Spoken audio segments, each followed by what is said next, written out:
بسم الله الرحمن الرحيم. يا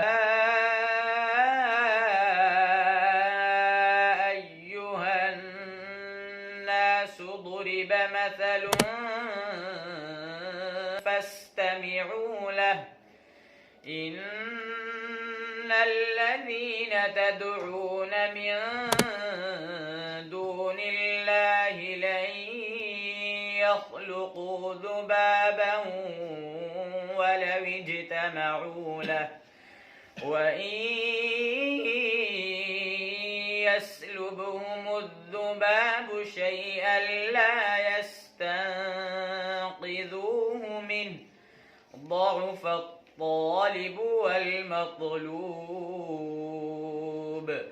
ما قدر الله حق قدره إن